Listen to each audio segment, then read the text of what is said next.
Hi, ladies and gentlemen. You know, basically the history that we have been given in the U.S. is that Indians, natives, they had this land here. And white people came from other places and corrupted it. And this leading up to the corruption of today. And we've had big time corruption before, but I don't think you ever had the whole nation as corrupt. Before it was just the power that was so corrupt. But now it's like the whole nation is corrupt.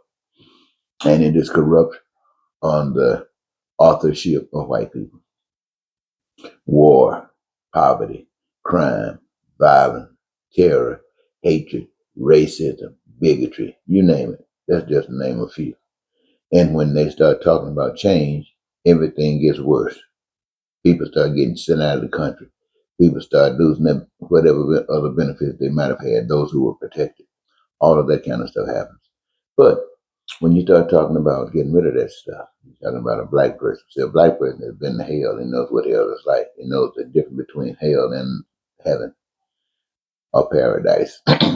So the black man does not want to be dealing with hell, don't want to be dealing with the ugliness of life. So he knows that the only way to deal with it is to go the opposite direction, the paradise way. That's the way where all of the resources, the earth and all that stuff did not come from man. It came from human, it came from God for human beings. And human beings, black and white and all the other men and women, got the same necessities for survival. So black man knows that, and with one to survive, the same thing will allow them all to survive. And that is food, housing for everyone, clothing for everyone, education for everyone, healthcare for everyone. And the way to do that is everybody that benefits from it participate in the process or cause the manifestation of it. That means black folks realize that everybody got to have a job. Everybody got to have a job. That's what the black people realize, not some. And every job has got to be important to those who are doing the job, those workers. So every worker is given a choice to choose the job that they love.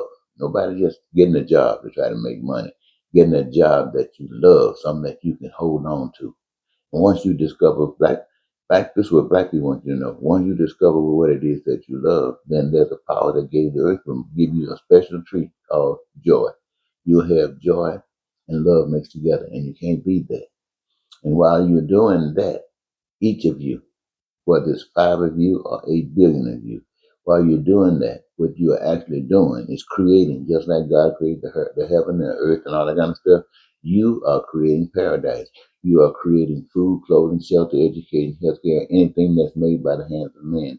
You're creating it in such an abundance that anybody that wants to take of it can. So all needs and wants are, and desires are met and allow you to live in peace and be prosperous, free, joyous, happy, fulfilled, satisfied, and to live the life rather than dream about it.